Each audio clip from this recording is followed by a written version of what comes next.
রব্বুল আলামিন বলেছেন মা ইয়ানতিকু আনিল হাওয়া ইন হুয়া ইল্লা ওয়াহয়ু ইউহা। আমার নবী নফসকে অনুসরণ করে, প্রবৃত্তিকে অনুসরণ করে কোনো কথা বলেন নাই। নবী যেটা বলেছেন সেটা হলো ওহী। আমি যা বলতে বলেছি নবী তাই বলেছেন। জোরে বলেন সুবহানাল্লাহ। এই কোরআনের ভিতরে রাসূলুল্লাহ একটা কথা নিজের মধ্য থেকে বানাইয়ের মধ্যে ঢুকায় দেন না, দিয়েছেন নাকি? রাসূলের নিজের কথা আছে এর মধ্যে? নাই, যেটা বুঝলাম কি করে? এইবার বোঝা গেল কোরআন শরীফ আমরা কতটুকুন পড়ি, কতটুকুন জানি। নাই তা বুঝলাম কোরআনে সে কথা আছে। কোথায় আছে? এখানে তা আছে। আল্লাহ রাব্বুল আলামিন বলেছেন ওয়ালাউ তাকাওয়ালা আলাইনা বা'দাল আকাওয়িল। নবী যদি নিজের থেকে কোনো কথা বানায়া এই কোরআনের ভিতরে আমার নামে যদি চালাই দিতেন, আমি আল্লাহ রাব্বুল আলামিন নবীজির ডান হাতকে চেপে ধরতাম আর নবীর কণ্ঠ নালীকে আমি কেটে ফেলে দিতাম। নবীজি কোনো কথা বলেননি এই কোরআনের মধ্যে নিজের থেকে বানায়া। এটা আমার, এটা কার? আল্লাহ পাকের। চ্যালেঞ্জ। ১৫০০ বছর পার হয়ে গেছে, এই চ্যালেঞ্জের মোকাবেলা পৃথিবীর কেউ করতে পারে নাই। সুতরাং নবীর কথা হচ্ছে আল্লাহর কথা। নবীর কথা কার কথা? আল্লাহর কথা। নবীর হাদিস যেটা, ওহী হচ্ছে দুই প্রকার। ওহী কয় প্রকার? একটা হচ্ছে জলি আর একটা হচ্ছে খফি। একটা হচ্ছে প্রকাশ্য ওহী আর একটা গোপনীয় ওহী। প্রকাশ্য ওহী হচ্ছে কোরআন, প্রকাশ্য ওহী কি? আর গোপনীয় ওহী কি? হাদিস। হুজুর বলেছেন, হুজুর তো কোন কলেজে পড়েন নাই। কি বলেন? কলেজে পড়েছেন? কোন কলেজে মাদ্রাসায় পড়াশোনা করেন নাই, অথচ আল্লাহর নবী বলেছেন ইন্নামা বুইস্তু মুআল্লিমান, আমি শিক্ষক হিসাবে দুনিয়ার বুকে প্রেরিত হয়েছি। লেখাপড়া কোথাও করেন নাই, অথচ হুজুর বলছেন আমি শিক্ষক। অর্থাৎ গোটা পৃথিবীর সর্বকালে সর্বযুগের মহান শিক্ষক হচ্ছেন মুহাম্মদ রাসূলুল্লাহ সাল্লাল্লাহু আলাইহি ওয়াসাল্লাম। শিক্ষা তার মধ্যে পরিপূর্ণ ছিল। আল্লাহ তাকে শিখিয়েছেন, সব কথা তিনি বলেছেন, জ্ঞানের কোনো অভাব তার কাছে ছিল না। তবে হ্যাঁ, অনেকে বলে যে মুহাম্মদ সাল্লাল্লাহু আলাইহি ওয়াসাল্লাম হচ্ছেন সেই পুরানা মধ্যযুগীয় ব্যাপার স্যাপার। ওই মধ্যযুগীয় কোনো কথা আজকের যুগে চলতে পারে না। এটা হলো জ্ঞান বিজ্ঞানের যুগ। আমরা কিছু মঙ্গল গ্রহে যাব করতেছি, চাঁদ দখল করে ফেলেছি সেই কবে, চাঁদে পতাকা উড়ায় ফেলেছি, বাড়িঘর বানাবার জন্য ইট সিমেন্ট রড সবকিছু পাঠাবার ব্যবস্থা হচ্ছে চাঁদে। আর মঙ্গল গ্রহে তো আমরা যাব করছি। মুহাম্মদ সাল্লাল্লাহু আলাইহি ওয়াসাল্লাম কি চাঁদে নেমেছেন কখনো? এগুলি বেকুবদের প্রশ্ন। কাদের প্রশ্ন? বেকুবদের প্রশ্ন। আর মিয়া তোমার বিজ্ঞান তো গেছে শুধু চাঁদে। চাঁদ কত দূর? মাত্র 2,32,000 মাইল দূরে। চাঁদ মাত্র 2,32,000 মাইল দূরে একটি উপগ্রহ মাত্র। পৃথিবীর সবচাইতে নিকটতম প্রতিবেশী, নিকটতম উপগ্রহ হচ্ছে চাঁদ। দৃষ্টান্ত দিতে গিয়ে আমি ওই ছোট্ট স্টোরিটি বুঝাবার জন্য মানুষের সামনে বলি। একবার এক স্বামী আর স্ত্রী দুজনে ঝগড়া লেগেছে। স্বামী স্ত্রীর ঝগড়ায় বেচারা স্বামী দুর্বল হয়ে গেছে, স্বামীর স্ত্রীর সামনে আর পেরে উঠছে না পারিয়া শেষ পর্যন্ত বলল, ঠিক আছে, তোমার মতো দাজ্জাল মার্কা বউর সাথে আমি আর থাকবো না, আমি চললাম, আমি এবার বিদেশেই চলে যাব, দেশেই থাকবো না। স্ত্রী কিছু বলতেছে না। স্বামী দেখে যে সন্ধ্যা পর্যন্ত স্ত্রী তাকে সাধেও না। মহা সমস্যা। বলেও বেচারা মুসিবতে পড়েছে, প্রেস্টিজ কনসার্ন হয়েছে, ইজ্জতের ব্যাপার। শেষ পর্যন্ত জায়নামাজ বালিশ টালিশ পেছাইয়া বিদেশের উদ্দেশ্যে নিজেকে তৈরি করে বারান্দায় নেমে বলল যে মাগরিবের রক্ত যখন হয়েই গেল, মাগরিবটা পড়ে নেই। মাগরিব পড়েছে, দোয়া তাসবিহ ইত্যাদি পড়ছে, দেখেনি স্ত্রীর পক্ষ থেকে কোনো কি দাওয়াত আসে যে আপনার যাইয়া কাম নাই। স্ত্রী বেচারাও বেচারিও বুঝে ফেলেছে তার স্বামীর দৌরত্ব কত দূর, সেই জন্য সেও আর কিছু ক্ষয় হয় না। এসা রক্ত যখন হয়ে গেছে তখন বিড়বিড় করে স্বামী বেচারা বলছে, মানুষ না কাউয়ার জাত, সন্ধ্যার আগে ছিলাম কোথায় আর এখন আসলাম কোথায়। বউ ঘরে বসে কয় যে বুঝছি, আর যাওয়া লাগবে না বিদেশে। ঘরের থেকে বারান্দায় নামি তুমি বলো মানুষ না কাউয়ের জাত, সন্ধ্যায় ছিলা কোথায় এখন নামছো কোথায়। তোমার আর বিদেশে যায় কাম নাই, তুমি ঘরে এসে মশারির মধ্যে ঢোকো। তো পৃথিবী থেকে মাত্র 2,32,000 মাইল দূরে চাঁদ, সেই চাঁদে অবতরণ করে বলছে মুহাম্মদ সাল্লাল্লাহু আলাইহি ওয়াসাল্লাম কি চাঁদে গেছে? আরে বেকুব, 2,32,000 মাইল দূরের চাঁদ নয়, 9,30,00,000 মাইল দূরের সূর্য নয়, কোটি কোটি সহস্র কোটি মাইল দূরের গ্যালাক্সি নয়, মিল্কি ওয়ে নয়, সমস্ত তারকারাজি গ্রহ পুঞ্জ সব কিছুকে পেরিয়ে গিয়ে 7 আকাশ ফুড়ে মুহাম্মদ সাল্লাল্লাহু আলাইহি সাল্লাম আরশে আজিম ভ্রমণ করেছেন, যা পৃথিবীর কোন বিজ্ঞানের পক্ষে সম্ভব নয়। সুতরাং মুহাম্মদ সাল্লাল্লাহু আলাইহি সাল্লাম সর্বকালের সর্বযুগের সব ব্যাপারে শ্রেষ্ঠ মহান ব্যক্তিত্ব। এরপরে আল্লাহ রাব্বুল আলামিন বলছেন, وَخَلَقْنَاكُمْ أَزْوَاجًا, আমি তোমাদের নারী এবং পুরুষের জোড়া পয়দা করেছি। অর্থাৎ এই পৃথিবীতে আল্লাহ রাব্বুল আলামিন মানুষের একটি সেক্স পয়দা করেন নাই, দুটি প্রকার করেছেন, একটি হচ্ছে নারী আর একটি পুরুষ। এই নারী আর পুরুষ আল্লাহ পাকের এটি একটি বিরাট কুদরত। এই নারী এবং পুরুষ সৃষ্টি করে পরস্পর পরস্পরের প্রতি আল্লাহ আকর্ষণ সৃষ্টি করেছেন। দুজনের একের প্রতি অপরের আকর্ষণ আল্লাহ পাক নিজেই সৃষ্টি করে দিয়েছেন।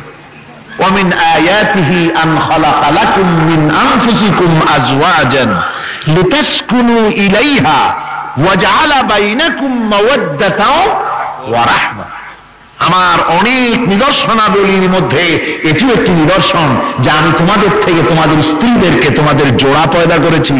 আর কি করেছি, কেন করেছি? লিতাসকুনু ইলাইহা, যাতে করে তোমরা পরস্পর পরস্পরের কাছ থেকে শান্তি, প্রীতি, প্রেম, ভালোবাসা, মহব্বত লাভ করতে পারো। এটা আমার নিদর্শন একটি। কিরকম নিদর্শন? ভিন্ন পরিবেশে লালিতা পালিতা একটি মেয়ে ভিন্ন পরিবেশে লালিত পালিত একটি পুরুষের সঙ্গে যখন বিবাহ হয়ে যায়, আল্লাহ রাব্বুল আলামিন বলেন আমি তখন একের প্রতি অপরের মহব্বত আর ভালোবাসা আমি আল্লাহ তৈরি করে দেই। ওই মেয়েটি জানার কথা না, মেয়েটির বাড়ি হচ্ছে লংলা, শ্রীমঙ্গল, বিয়ে হয়েছে দিনাজপুর। দিনাজপুরের লোকেরা বোয়াল মাছ খায় না, কিন্তু এখানের লোকেরা বোয়াল মাছ খুব পছন্দ করে। কথা বুঝতে পেরেছেন? এখানে কথাবার্তা এক রকমের, সেখানের কথাবার্তা আর এক রকমের।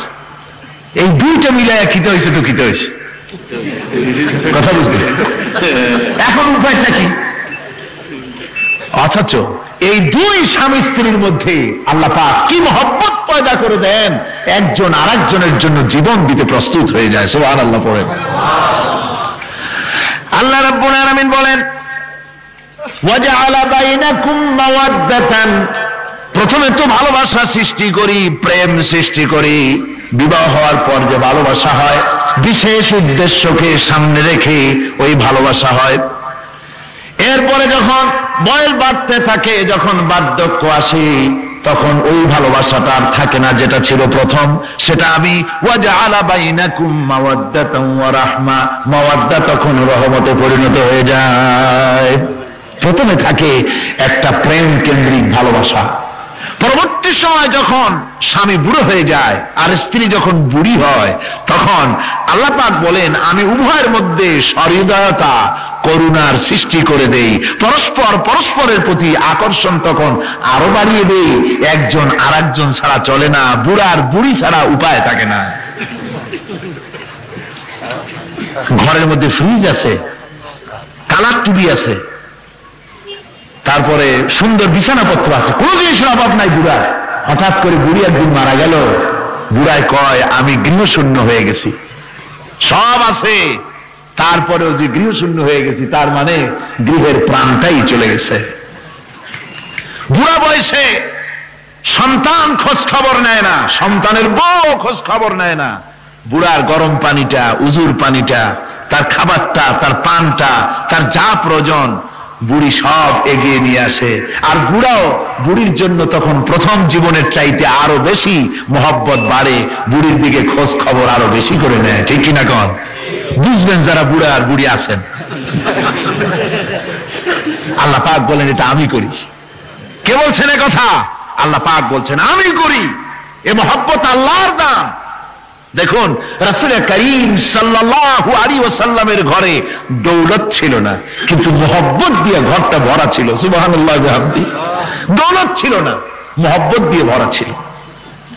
হযরত আয়েশা সিদ্দিকা রাদিয়াল্লাহু তাআলা আনহা বলেছেন, আমি গ্লাসে পানি পান করে রেখে দেওয়ার পর রাসূলুল্লাহ গ্লাসটা হাতে নিয়ে আমি যেখানে ঠোঁট লাগিয়ে পানি পান করেছি, আল্লাহ নবী ওইখানেই ঠোঁট লাগায় পানি পান করতেন। মুহাব্বত। হযরত আয়েশা বলেন আমি গোশত খেয়ে হাড্ডি খেয়ে হাতে ধরে রেখেছি, খাবো বা রাখবো। আল্লাহ নবী তখন আমার হাতের থেকে গোশত বা হাড্ডিটা আমার হাত থেকে নিয়ে আমি গোশতের যে অংশে কামড় দিয়েছি রাসূলুল্লাহ সেখানে মুখ লাগিয়ে খেতেন। দৌলত ছিল না হুজুরের ঘরে এক ফোঁটাও, কিন্তু মহব্বত ছিল ঘরটা ভরা। হযরত আয়েশা বলেছেন রাসূলুল্লাহ কাজ করে কষ্ট করে ঘরের ভিতরে ফিরে যখন দেখেছেন রান্না বান্না সারা হয় নাই, হুজুর ক্ষুধার্ত অথচ আমার রান্না শেষ হয় নাই, নবীজি রাগ করেন নাই, অসন্তুষ্ট হন নাই, ভুরু কুঞ্চিত করেন নাই, চোখ গরম করেন নাই, বরং আমার কাছে বসে রান্না বান্নায় আমাকে আল্লাহর নবী বিশ্ব নবী মুহাম্মদ রাসূলুল্লাহ সাল্লাল্লাহু আলাইহি ওয়াসাল্লাম আমাকে সহযোগিতা করেছেন। স্বামী স্ত্রী ভালোবাসা হচ্ছে স্বর্গীয় নিয়ামত, জান্নাতের নিয়ামত। সুবহানাল্লাহ পড়েন। যেই ঘরে স্বামী আর স্ত্রীর মধ্যে সাপ আর বেজির সম্পর্ক, দাঁড় কুমড়োর সম্পর্ক, এই ঘরটা যতই বিদেশি আধুনিক সৌন্দর্যের উপকরণ আদি দিয়ে ভরপুর থাকুক না কেন, এই ঘরটা, এই বিল্ডিংটা জাহান্নামের টুকরা। ঠিক না? আর স্বামী স্ত্রীর যদি ভালোবাসা থাকে তাহলে ঘরটা যদি কুড়ে ঘর হয় তারপরেও সে ঘরটা হচ্ছে একটা জান্নাতের টুকরা। অনেক স্ত্রী আছে স্বামীর সাথে মহব্বত নাই, উল্টো পাল্টা কারবার। ওই রকম এক স্বামীর কাছে খবর আসছে যে আপনি তো এই গ্রামের মাতবাড়ি করেন, বিচার আচার করতেছেন, আপনার বউ তো গোসল করতে গিয়ে পড়ে গেছে নদীর মধ্যে। তো লোকটা দৌড় দিয়েছে, দৌড়ে গেছে, যায় কয় যে কোন জায়গায় পড়ছে, কয় যে এইখানে পড়ছে। লোকটা তখন জোয়ারের পানি যাচ্ছিল এইদিকে, লোকটা দৌড় দিছে উল্টা দিকে। লোকেরা কয় যে মিয়া তোমার বউ পড়েছে এইখান থেকে জোয়ারের পানি এদিকে যায়, তুমি উল্টা দৌড়ো কেন? মাতবার বলছে যে দেখো এটা হচ্ছে আমাদের ইন্টারনাল অ্যাফেয়ার্স, এটা বুঝবে না। এই স্ত্রী সারাটি জীবন আমার উল্টা চলেছে। আমি যদি বলেছি 100, সে বলেছে 335। আমি যদি বলেছি এখন দিনের 12টা, সে বলেছে এখন রাত 3:35। সম্পূর্ণ উল্টা সারা জীবন যে চলেছে। সে যে নদীতে পড়ে জোয়ারে গেছে আমি তা বিশ্বাস করি না, উল্টাই গেছে। এই রকমের এক শ্রেণী আছে, স্বামী উল্টা থাকে, স্ত্রী উল্টা থাকে, এরকমও হয়। সুতরাং স্বামী এবং স্ত্রীর মধ্যে মহব্বত আর ভালোবাসা এটি মাবুদের একটি বিরাট নিয়ামত। অন্যের স্ত্রীর দিকে তাকালে কান ভরে, খারাপ নজরে তাকালে জেনার গুনাহ হবে, হাত দিয়া ধরলে কাম ভাবে জেনার গুনাহ হবে। কিন্তু কোন স্বামী যদি তার স্ত্রীর দিকে প্রেম ভরে ভালোবাসা ভরে তাকায় আর স্ত্রীর হাতকে প্রেম আর ভালোবাসার সাথে যদি স্ত্রীর হস্ত ধারণ করে, কিতাবে এসেছে স্বামী এবং স্ত্রীর উভয়ের সগীরা গুনাহ আল্লাহ রাব্বুল আলামিন মাফ করে দেন। আল্লাহ পাক বলছেন আমি তোমাদের থেকে তোমাদের জোড়া, তোমাদের স্ত্রীদেরকে পয়দা করেছি এবং পরস্পর পরস্পরের প্রতি ভালোবাসা এবং মহব্বত সৃষ্টি করে দিয়েছি। আজকে কথা উঠেছে সমাজে, আজকে কথা উঠেছে নারীর অধিকার নিয়ে। বলা হচ্ছে ইসলাম নারীকে, নারীর অধিকার ক্ষুণ্ণ করেছে। বলে না? বলে কিনা বলেন? আমাদের দেশে এই জন্য নারী পক্ষ, নারী সমাজ, নারী আন্দোলন পরিষদ, তারপরে এরকম অনেক আন্দোলন তারা বানিয়েছে। আর পত্র পত্রিকায় নানান রকমের ইসলাম সম্পর্কে তারা লিখছে। একটা পত্রিকা আজকে সকালে আমাকে একজন দিল, তার মধ্যে লিখেছে, হাদিসের বরাত দিয়েছে, তার মধ্যে লিখছে যে রাসূলুল্লাহ বলেছেন পৃথিবীর সব কিছু হচ্ছে ভোগের সামগ্রী, সেই ভোগের মধ্যে উত্তম ভোগের সামগ্রী হচ্ছে নারী। নাউযুবিল্লাহি মিন যালিক, এমন কথা রাসূলুল্লাহ বলেন নাই। হাদিসের নাম দিয়া তারপরে হুজুর যা বলেন নাই সেই সব কথা বলে বলে নারীদেরকে ইসলামের প্রতি বীতশ্রদ্ধ করাবার জন্য চেষ্টা চালানো হচ্ছে। অথচ নারীদের ব্যাপারে মুহাম্মদ সাল্লাল্লাহু আলাইহি ওয়াসাল্লাম সবচাইতে উত্তম কথা বলেছেন। এত সুন্দর কথা পৃথিবীতে আর কেউ বলে নাই, আর কেউ বলে নাই। নারী অধঃপাতিতা, নির্যাতিতা, এই নির্যাতন থেকে, অধঃপতন থেকে নারীকে কে রক্ষা করতে পারে? ইসলাম। জোরে বলেন, কে পারে? কেবলমাত্র ইসলাম পারে, আর কেউ পারে না। নারী যখন তাদেরকে মেয়ে হয়েছে শোনা মাত্র তার বাপ তাকে মাটির নিচে পুঁতে রাখত, আছাড় মেরে মেরে ফেলে দিত, যখন তাদেরকে কবর দিয়ে দিত জীবিত অবস্থায়, সেই সময় রাসূলুল্লাহ এসে নারীদের সম্মান দিলেন, মর্যাদা দিলেন। রাসূলুল্লাহ বললেন, আমার কাছে তিনটা জিনিস প্রিয়, একটি হচ্ছে নামাজ, একটি হচ্ছে সুগন্ধি, আর একটা হচ্ছে স্ত্রী। নারীর যখন কোনো মর্যাদা নাই তখন নারীর মর্যাদা হুজুর দিলেন। যখন কন্যা সন্তান হওয়া আভিজাত্যের বিপরীত, কন্যা সন্তান হওয়া পুরুষের জন্য একটা অপমানকর। এখন আমাদের সমাজেও আছে, স্ত্রী গর্ভবতী হয়েছে, বন্ধুদের কাছে বলে ফেলেছে আগেই, সন্তান হয়ে গেছে কিন্তু কোনো খোঁজ খবর নাই। বন্ধুরা একদিন হঠাৎ জিজ্ঞেস করে, তোমার স্ত্রী গর্ভবতী হয়েছে? তারপরে তা তো অনেক দিনের কথা, কি হইল তা তো বললা না। কয় যে আশা তো করছিলাম হবে ছেলে, কিন্তু হয়েছে মেয়ে, সেই জন্য আর টেলিফোন করা, খবর দেওয়া জরুরত বোধ করিনি। আছে না এমন? আছে। আবার বারবার মেয়ে হয় বলে আমাদের দেশে তালাকের ঘটনা পর্যন্ত আছে। বারবার মেয়ে হয়, ছেলে হয় না মোটেও, তালাক দিয়ে দেয়। আচ্ছা, ওই মেয়েটারই, ওই স্ত্রীর যদি এখানে হাত থাকে ছেলে বা মেয়ে হওয়ার ব্যাপারে, মানুষের যদি হাত থাকে, তাহলে দায়ী শুধু স্ত্রী হতে যাবে কেন? পুরুষ তুমিও তো দায়ী তাহলে।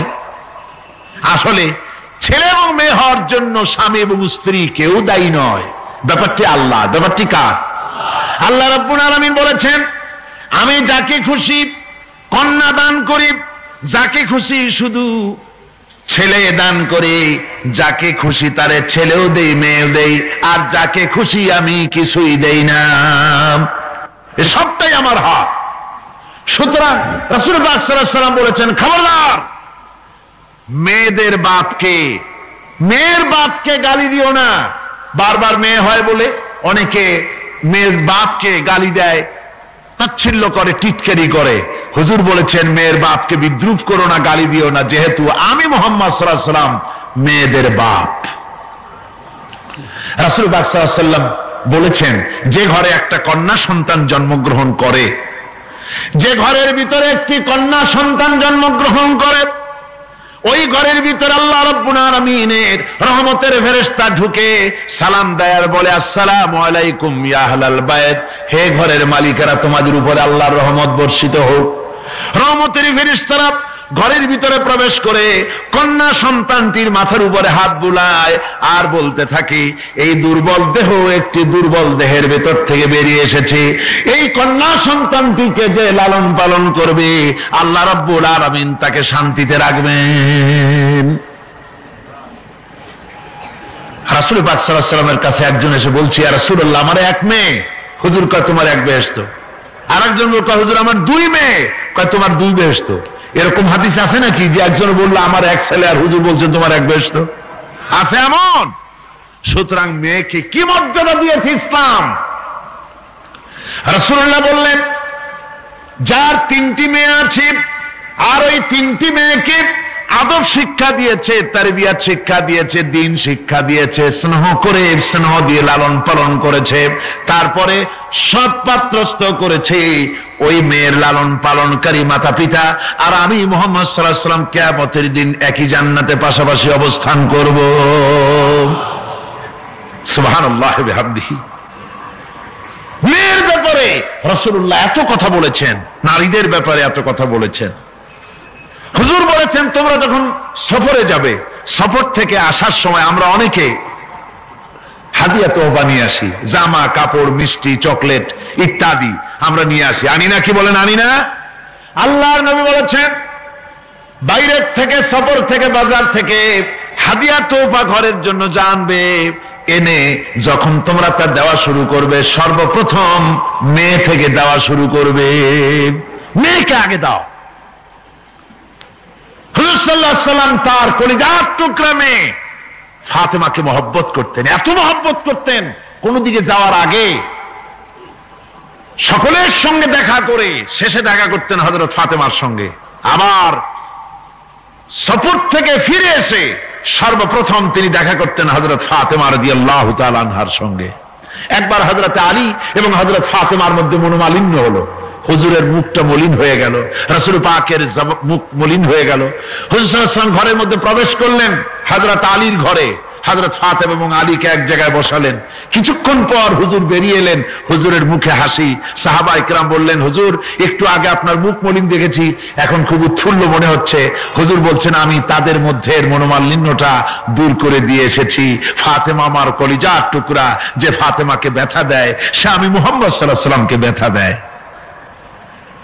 রাসূল পাক সাল্লাল্লাহু আলাইহি ওয়াসাল্লাম কন্যাদেরকে এভাবে মর্যাদার কথা বলেছেন।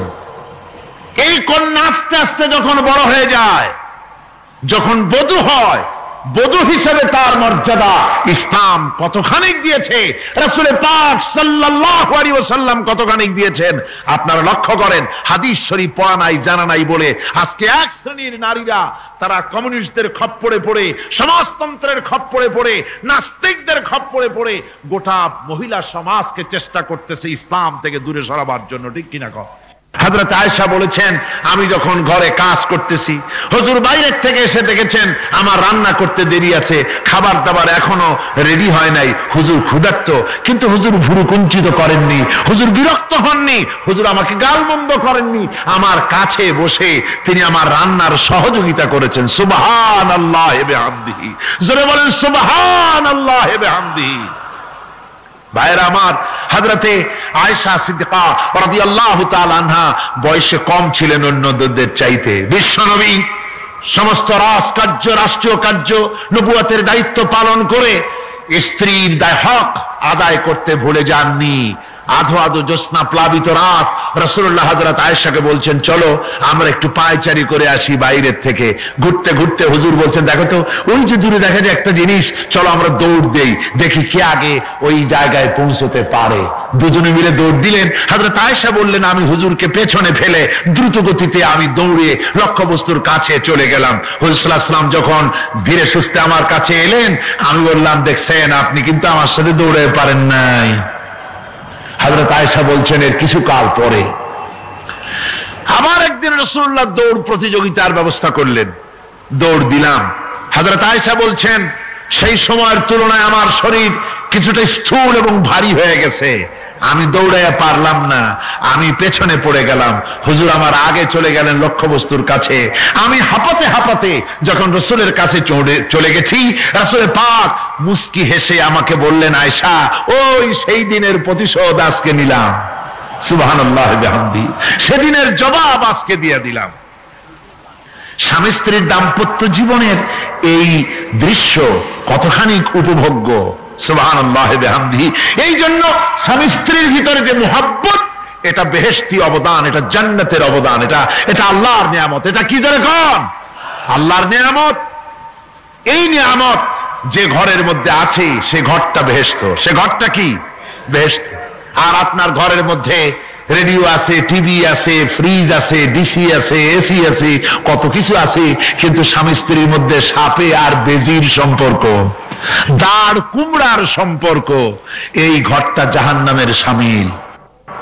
আছে না এক পদের স্ত্রী, স্বামীও আছে এরকম এক পদের স্বামী আছে, সমানে পিটায় মেয়ে লোক, পিটাইতেই থাকে। বুঝলেন, রাসূলুল্লাহ বলেছেন খবরদার স্ত্রীদেরকে মেরো না, দাসীদের মতো প্রহার করো না। তাহলে আগামী রাত্রে যখন তার কাছে তুমি যাবে তখন কি তোমার শরম করবে না? রাসূল পাক সাল্লাল্লাহু আলাইহি ওয়াসাল্লাম নারী পুরুষের সমান অধিকার দিয়েছে। ভালোবাসা এবং মহব্বত থাকতে হবে, একে অপরের উপরে বাজিমাত করার প্রতিযোগিতা থাকা উচিত নয়। স্বামী হয়েছেন বলে তিনি একেবারে নওয়াবজাদা নসরুল্লাহ খান হয়ে যাবে তা না। আবার স্ত্রী স্বামীকে গোলাম হিসাবে ব্যবহার করবে তাও না। ভালোবাসা, শ্রদ্ধা, পারস্পরিক মহব্বত হিসেবে মর্যাদা সমান রাখা হয়েছে। কিন্তু মাঝে মধ্যে দেখা যায়, কিছু অভিযোগ পাওয়া যায়, স্ত্রীরা এমনও করে স্বামীকে একেবারে গোলামদের মতোই রাখে। এই রকমের এক শ্রেণীর আছে। সমান অধিকারের চিন্তা নিয়ে স্বামী নির্যাতনের কোনো প্রশ্নই ওঠে না। রাসূলুল্লাহ আবার মর্যাদা পুরুষের এক ধাপ বাড়ায় দিয়েছেন। আল্লাহ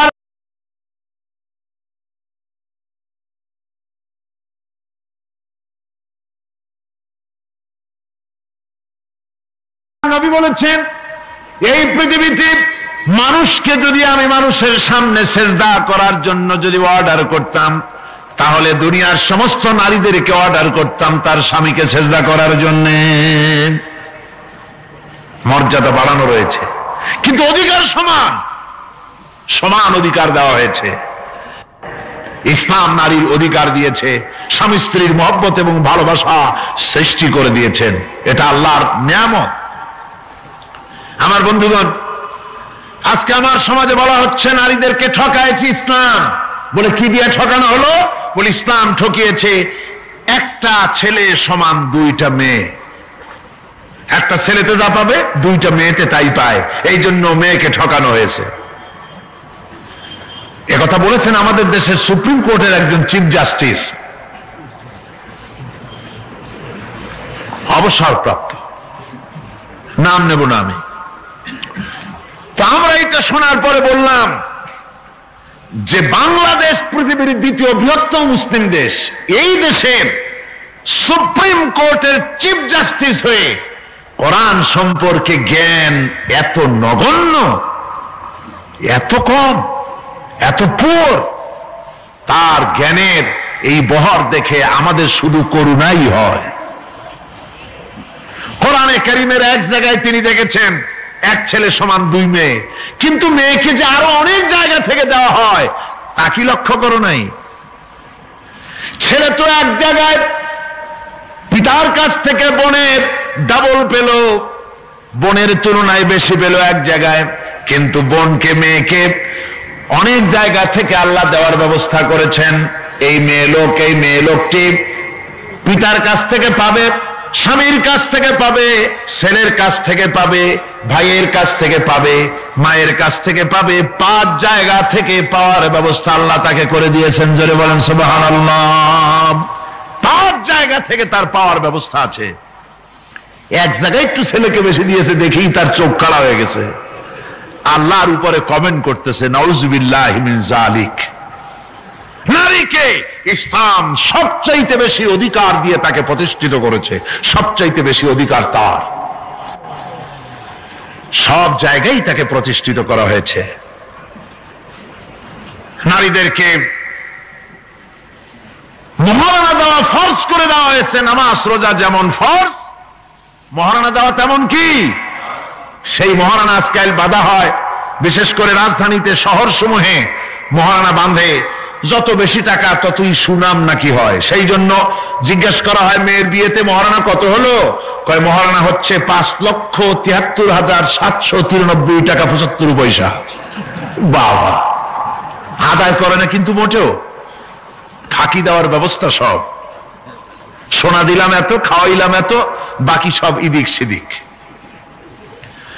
মনে রাখবেন মুসলমানেরা, মহারণা দেওয়া নামাজ রোজার মতোই অবশ্য পালনীয় একটি কর্তব্য আল্লাহ রাব্বুল আলামিন করে দিয়েছেন। কোন স্বামী যদি মহারণা ধার্য করার পর যদি আদায় না করেন, স্ত্রী যদি স্বেচ্ছায় মহারণার টাকা মাফ না করে দেয়, তাহলে কিয়ামতের দিন ওই স্বামীকে আল্লাহর দরবারে জিনাকারের কাতারে দাঁড়াতে হবে। জিনাকারের কাতারে দাঁড়াতে হবে স্বামীকে। এই মহারণা আদায় করে দিতে হবে স্ত্রীকে। স্ত্রী যদি সেই মহারণার টাকা দিয়া ব্যবসা করে কোটিপতিও হয়, তারপরেও ওই স্ত্রীর ভরণ পোষণ, সুখ দুঃখ, চিকিৎসা সবকিছুর দায় দায়িত্ব কার উপরে?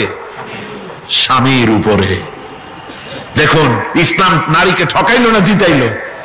কি বলছে ধরে বলুন? জিতাইছে। তারপরে স্বামীর ওই স্ত্রীর বাপের বাড়ি থেকে লোক আসছে, বউর খরচ করা লাগবে না, খরচ কার? স্বামীর।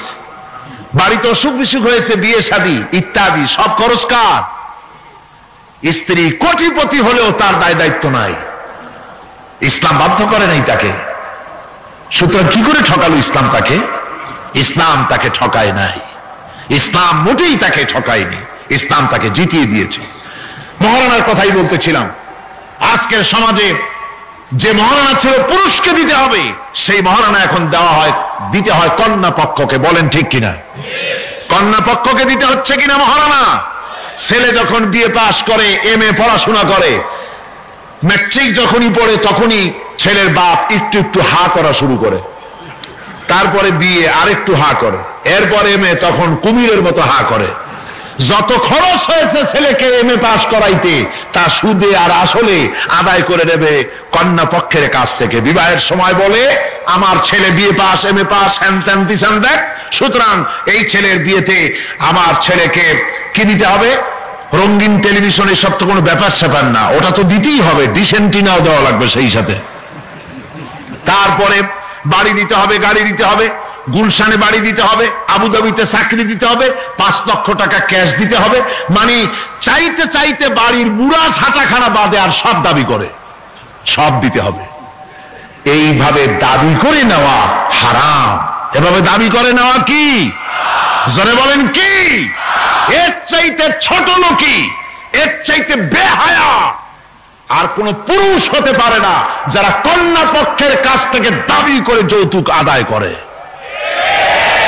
এর নাম যৌতুক নয়, এ হচ্ছে মানবতার প্রতি কৌতুক। আজকে মানবতার প্রতি এই কৌতুক করা হচ্ছে। অনেক গরিব মানুষ, 5টা 6টা মেয়ে, 30-40 বছর বয়স হয়ে গেছে, বিয়ে দিতে পারে না যৌতুকের কারণে, আর জেনা ব্যভিচার বাড়তে থাকে। বলুন ঠিক কিনা? আপনারা নিশ্চয়ই জানেন শূকরের মাংস মুসলমানের জন্য খাওয়া কি? সবাইকে বলতে হবে, শূকরের মাংস খাওয়া কি? মুসলমানদের জন্য পায়খানা খাওয়া কি? মনে রাখুন ভালো করে, শূকরের মাংস খাওয়া আর পায়খানা খাওয়া মুসলমানদের জন্য যেমন হারাম, কন্যা পক্ষের কাছ থেকে দাবি করে যৌতুক আদায় করা ঠিক তেমন হারাম। আমি আজকের এই বিশাল জনতাকে জিজ্ঞেস করি, আপনারা যারা সন্তানের পিতা আছেন, ছেলের বাপ, এই মাহফিলে যারা আছেন, কন্যা পক্ষের কাছ থেকে যৌতুক নামক শূকরের মাংস আর পায়খানা খাবেন না, রাজি আছেন? কারা কারা রাজি? 2 হাত উঁচু করে দেখান, হাত উঁচু করে রাখেন, হাত উঁচু করে রাখেন। আলহামদুলিল্লাহ। হাত নামান, হাত নামান, হাত নামান। অনেক ছোট ছোট ছেলেরাও হাত তুলেছে। আমি বলছিলাম যে ছেলের পিতারা হাত তুলবে, কিন্তু তুলছে বাচ্চারাও, অসুবিধা নাই। লক্ষ পিতা ঘুমিয়ে আছে সব শিশুদের অন্তরে, ওরাও বাপ হবে একদিন। আজকের ওয়াদা, যখন তারা ছেলের বাপ হবে, আল্লাহ তখন যেন তাদের স্মরণ করিয়ে দেন। জোরে কোন আমিন, আরো জোরে বলেন আমিন।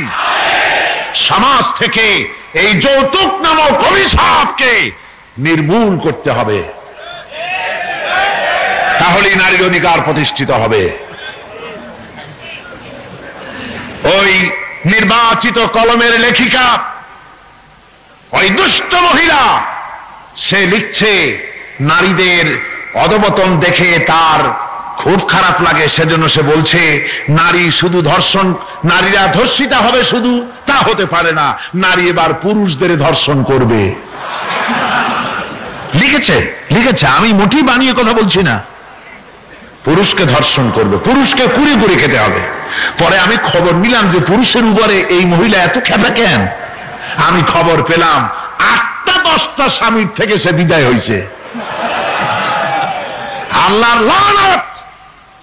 এই মেয়ে লোকটি লেখে আর পত্রিকাগুলি তা ছাপে, জঘন্য যে সব পত্রিকায় সব ওই লেখিকার লেখা ছাপা হয়, ওই পত্রিকা পড়া তো দূরের কথা, মুসলমানদের ওই পত্রিকা দিয়া কুলুপ নেওয়া জায়েজ নাই।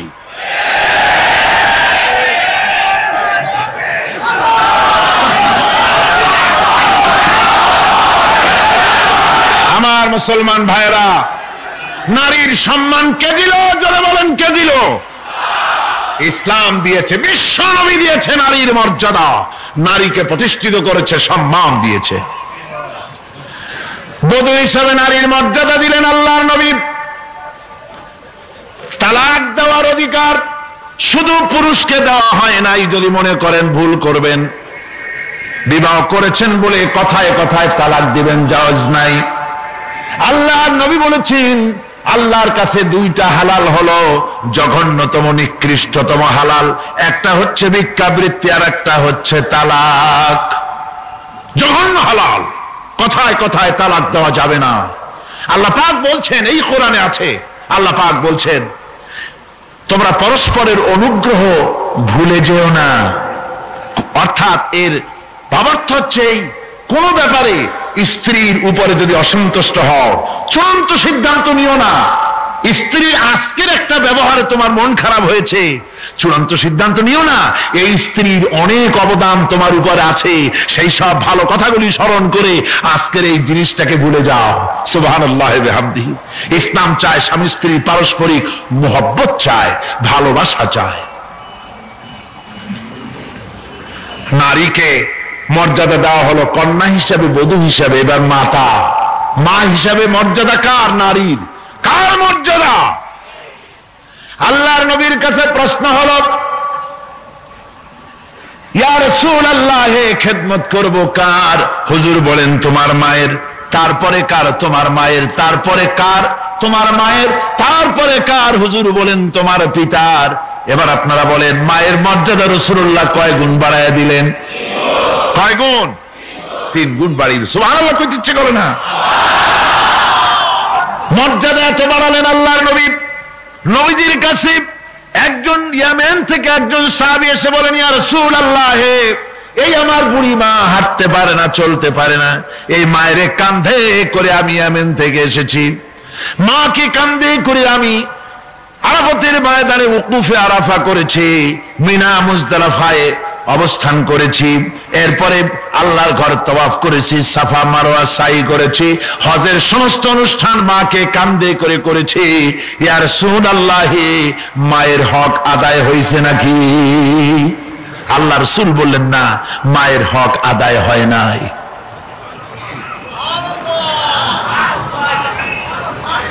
বুকের চামড়া দিয়ে মা সন্তান যদি মায়ের পায়ের জুতা তৈরি করে দেয়, 1 ফোঁটা দুধের হক আদায় হবে না। এমন সময় তোমার ছিল যখন তুমি গলা শুকিয়ে যাচ্ছে, কথা বলতে পারো না, তোমার ভাষা কান্না। ভাষা কি? ছোট্ট শিশু, ভাষা তার কান্না। ক্ষুধা লেগেছে বলতে পারে না, পিপাসা লেগেছে বলতে পারে না। ওই বাচ্চা যখন কাঁদতে থাকে, মায়ের কলিজার সঙ্গী স্নেহের তার জোড়ানো আছে, মায়ের কলিজায় আঘাত লেগে যায়। মায়ের হাতে যত কাজ থাকুক না কেন, সমস্ত কাজ ফেলে রেখে বাচ্চাটাকে কোলের সাথে জড়াইয়া দুধটা মুখের মধ্যে দিয়ে দেয়। বাচ্চা যখন দুধে চোষা মারে, একটা ফোঁটা যখন গলার মধ্যে চলে গেল, একটা মৃত্যু মানুষকে জিন্দা করে দিতে পারলে যে সওয়াব হতো, আল্লাহ রাব্বুল আলামিন ওই সব মায়ের আমলনামায় লিখে দেন। মা হচ্ছে সবচেয়ে বড় পীর। মা বাপ সন্তানের কাছে সবচেয়ে বড় পীর কে? কিন্তু আমার দেশের লোকেরা তা বোঝে না। আমার দেশের লোকেরা পীর সাহেবের সামনে কমলা লেবু, আঙ্গুর, বেদানা, বেল, তাল সবগুলো নিয়ে হাজির করে দেয়, কদমবুসি করে। আর কোথায় পাইছে এই কদমবুসি আমার বুঝে আসে না। বুড়া বুড়া মানুষ পীর সাহেবের কদমবুসি করে, পীর সাহেবের বাপের বয়সী তাও কদমবুসি করে, পীর সাহেব নিষেধ করে না। এরকম পীরও আছে, পাও একখান বাড়াই দিয়ে রাখে যাতে করে কদমবুসি করতে পারে সবাই। বিশ্বাস করুন, রাসূলুল্লাহর কোন সহিহ হাদিস দিয়ে প্রমাণিত নয় যে এই কদমবুসি সহিহ বা সিদ্ধ, এটা প্রমাণিত নয়, এটা হিন্দুদের থেকে এসেছে। আমার বন্ধুগণ, কদমবুসি করতেই যদি হয় মায়ের পায়ের উপরে হাত রেখে সেই হাতে চুমা খাও, সুবহানাল্লাহ পড়েন। বাপের পায়ের উপরে হাত রেখে সেই হাতে চুমা খাও, ফায়দা হবে। পীর সাহেবের সামনে আমি পীরের বিরোধী নই, হক্কানি পীরদের বিরোধী নই, আসল কথাটা শোনাচ্ছি। পীর সাহেবের সামনে কমলা লেবু, আঙ্গুর, বেদানা দিলে, মোরগ রান্না করে, ভালো ভালো খাবার রান্না করে তারে খাওয়ালে আল্লাহ যা খুশি না হবেন। আপনার বুড়া বাপ, বুড়ি মা, তাকে যদি কাছে বসাইয়া ভালো করে রান্না করে ওই খাবারটা যদি নিজের বুড়া মা বা বুড়ি মাকে যদি খাওয়াই দিতে পারেন, আল্লাহ রব্বুল আলামিনের আরশে আজিম খুশি হয়ে যায়। মা বাপের দোয়া বেশি কবুল। কার দোয়া বেশি কবুল? মা বাপের দোয়া কবুল। কোরআন শরীফে, হাদিস শরীফে কোথাও নাই যে পীর সাহেব, মাওলানা সাহেব দোয়া করলে তা কবুল হবেই। 50-50 হতেও পারে, নাও হতে পারে। রাসূলুল্লাহ বলেছেন তিনজনের দোয়া অবশ্যই কবুল হবে। মুস্তাজাবুদ দাওয়াত হচ্ছেন তিনজন, তিনজনের দোয়া কবুল হয়ে যাবে। একজন হতেছে মুসাফির, প্রবাস জীবন যাপন করে কসরের নামাজ পড়ে, তার দোয়া কবুল। 2 নম্বরে মাজলুম ব্যক্তি যে অত্যাচারিত, তার দোয়া আল্লাহর দরবারে মঞ্জুর। 3 নম্বরে মা বাপ যদি সন্তানের জন্য দোয়া করে, আল্লাহ রব্বুল আলামিন ওই দোয়া কবুল করে নেন। অবশ্যই দোয়া মঞ্জুর। মা বাপের দোয়া তার সন্তানের জন্য অবশ্যই মঞ্জুর, 100% সিউরিটি। কে দিয়েছেন? রাসূল পাক সাল্লাল্লাহু আলাইহি ওয়াসাল্লাম বলেছেন। সুতরাং যেখানে 100 ভাগ সম্ভাবনা, সেখানে যায় না। সেখানে একটা চাদর নাই এই শীতে, কাপড় নাই, মশারি নাই, খাবার নাই, আর কোথাও কোনো হুজুরের নাম শুনলে ভালো ভালো খাবার নিয়ে হুজুরের সামনে হাজির। উল্টা কাম হইতেছে না? কোন উল্টা কাজ হচ্ছে না? মা বাপের দোয়া বেশি কবুল হবে। হযরতে বাইজিদ বুস্তামি রাহমাতুল্লাহ আলাইহি বাচ্চা মানুষ, মা অসুস্থ, গভীর রাত্রে মায়ের ঘুম ভেঙে গেছে, বলছে বাবা পিপাসায় অস্থির হয়ে গেছে, তাড়াতাড়ি করে একটু পানি নিয়ে আসো। ছেলে পানি আনতে গেল, পানি আনতে দেরি হয়ে গেছে, এসে দেখে মা ঘুমিয়ে গেছেন। মায়ের শিয়রে দাঁড়ায় আছেন পানি নিয়ে, ঠান্ডা রাত, ফজরের রক্ত হয়ে গিয়েছে, মায়ের ঘুম ভেঙে গেল। ঘুমের থেকে জেগে দেখে ছেলে কাঁদতেছে, হাতে পানির গ্লাস। বাবা কাঁপো কেন, পানি কেন হাতে? ছেলে বলে মা তোমার কি মনে নাই, পানি চেয়েছিলে, ঘরে পানি ছিল না বলে বাইরের থেকে পানি এনে এনে দেখি তুমি ঘুমায় গেছো। মা বলছে বাবা গ্লাসটা আমার শিয়রে রেখে তুমি ঘুমাইলে না কেন? ছেলে বলে মা পানি নিয়ে দাঁড়িয়ে রইলাম, আবার যদি তোমার ঘুম ভাঙে পানি চাও, সময় মতো যদি দিতে না পারি তোমার কষ্ট হবে, তাই পানি নিয়ে সারা রাত তোমার শিয়রে দাঁড়ানো। মা তাড়াতাড়ি করে কলিজার টুকরা সন্তান শিশু বাইজিদকে বিছানায় কম্বল দিয়া ঘুম পড়ায় দিয়া উযু করে ফজরের নামাজ আদায় করে সেজদায় পড়ে কাঁদেন আর বলে রব্বুল আলামিন আমার কচি বাইজিদ আমার জন্য যা করলো, আমার কলিজা খুশি হয়ে গেছে। আল্লাহ আমি মা হয়ে আমার বাইজিদের জন্য দোয়া করি, তুমি আমার বাইজিদকে সুলতানুল আরিফিন বানাইয়া দিও। রব্বুল আলামিন দোয়া মঞ্জুর করলেন। মা বাপের দোয়া আল্লাহর দরবারে বেশি কবুল হয়ে যায়। আল্লাহ পাক বলেন মা বাপ এত কষ্ট করেছে তোমার জন্য, ওয়াসাইনাল ইনসানা বিওয়ালিদাইহি ইহসানা হামালাতুহু উম্মুহু কুরহা ওয়া ওয়াদাতুহু কুরহা। আমি বিশ্বের সমস্ত মানুষকে অর্ডার করেছি, তোমরা তোমাদের নসিহত করেছি, উপদেশ দিয়েছি, তোমরা তোমার মা বাপকে সম্মান করবে। তোমার মা, আল্লাহ বলছেন, কে বলছেন? তোমার মা তোমাকে গর্ভধারণ করেছে অত্যন্ত কষ্টের সাথে, ডেলিভারিও করেছে অত্যন্ত কষ্টের সাথে। তোমার মা তুমি গর্ভে থাকাকালীন কত কষ্ট হয়েছে তা বোঝার জন্য তোমার গর্ভবতী স্ত্রীর দিকে তাকাও, তাহলে টের পাবা কি কষ্টটা তোমার মা তোমাকে নিয়ে করেছে। সুবহানাল্লাহ ওয়া বিহামদিহি। আর মাকে আল্লাহ ধৈর্য দিয়েছেন। সন্তান হাঁটু দিয়া গুতা মারে, পেটের মধ্যে মাথা দিয়া গুতা মারে, তারপরে এই যন্ত্রণা, এই কষ্ট সহ্য করে সন্তান ডেলিভারি পর্যন্ত এই কষ্ট সইতে থাকে। আমার মাঝে মধ্যে চিন্তা হয় যে পুরুষের যদি গর্ভধারণের কোনো ব্যবস্থা থাকতো, আর পুরুষের যা মেজাজ, সন্তান হইলেই ঠ্যাং ধরে মারতো একটা আছাড়, যে পেটের মধ্যে বসিয়ে এত গুতুগুতি করছিলি কেন? কিন্তু মা, সুবহানাল্লাহ, সুবহানাল্লাহ বলেন। সবার খাওয়া দাওয়া হয়ে গেছে, মা তো আগে খাই না, সকলের খাওয়া দাওয়া হয়ে গিয়েছে, এক পেট ক্ষুধা নিয়ে খেতে বসেছে। শেষের দিকে বেলা 3:30 4টার মতো হয়ে গেছে, তখন খেতে বসেছে। কোলের মধ্যে অথবা পাশে তার বাচ্চা পায়খানা করে দিয়েছে। এতটুকুনো বিরক্ত হয় নাই, বাচ্চাটাকে ক্ষুধা পিঠির ভিতরে রেখে খাবার থালা সরায় দিয়া ওই বাচ্চা ছেলেকে উঠায় নিয়ে পায়খানা পরিষ্কার করে ধুয়া মুছা সাফ করে বাচ্চার গালের উপরে চুমা দিয়া কোলে নিয়ে আবার খেতে বসলো মা। এই মাকে কি করে ভুলে যাও? না ফরমান, মায়ের সাথে বেয়াদবি করো না, কপাল জ্বলে যাবে, তাকদীর জ্বলে যাবে। সারা জীবন চেষ্টা করেও তাকদীরের কোনো উন্নতি হবে না যদি মাকে কষ্ট দাও। কথা মনে থাকবে? মনে থাকবে মুসলমান? আমার আল্লাহ রাব্বুল আলামিন শিখায় দিয়েছেন, বান্দারে মায়ের জন্য আমার কাছে দোয়া করবি, রব্বিরহামহুমা কামা রাব্বায়ানি সাগীরা।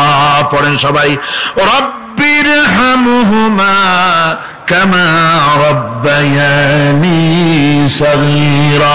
আল্লাহ রাব্বুল আলামিন শিখায় দিলেন, বান্দারে আমার কাছে দোয়া কর, আয় আল্লাহ আমাকে আমার মা বাপ যেমন ছোটবেলায় স্নেহের কোলে লালন পালন করেছে, আল্লাহ তুমি আমার মা বাপকে তোমার রহমতের কোলে লালন পালন করো। আল্লাহ পাক শিখায় দিয়েছে। সুতরাং নারীদের মর্যাদা ইসলামে নাই। কে বলেছে? কোন বেয়াদব বলেছে? নারীর অধিকার ইসলাম দিয়ে।